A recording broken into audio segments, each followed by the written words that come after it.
बहुत समय पहले की बात है। एक गांव में एक बुद्धिमान बच्चा रहता था जिसका नाम राजू था। गांव के सभी बच्चों में सबसे अधिक बुद्धिमान था। राजू के पिता कामगार थे और गरीब की हालत में रहते थे, लेकिन उन्होंने राजू को शिक्षा में पूरा समर्पित किया।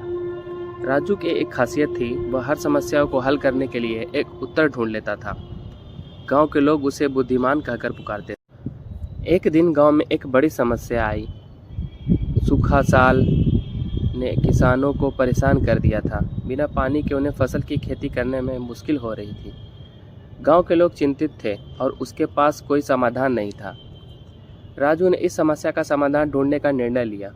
उसने विभिन्न किसानों से बात की और उनकी समस्याओं को समझा।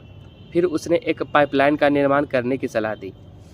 राजू ने सोचा, जो पानी गांव के पास बह रहा है उसे बड़ी बर्तन में संग्रहित किया जा सकता है और फिर खेतों में पहुंचाया जा सकता है।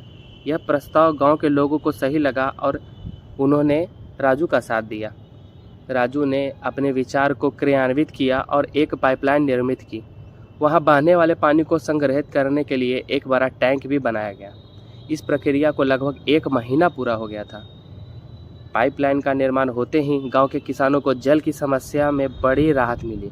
उन्हें फसलें पुनः संवारने लगी और उनकी आर्थिक स्थिति मजबूत होने लगी। इस कहानी से हमें यह सीखने को मिलता है कि समस्याओं का समाधान धैर्य, बुद्धिमत्ता और सहयोग से होता है। राजू ने अपनी बुद्धिमत्ता से एक महत्वपूर्ण समस्या का समाधान किया और उसने साथियों को भी साथ कर लिया था। इसके साथ गांव में समृद्धि आई और जीवन की गुणवत्ता सुधर गई।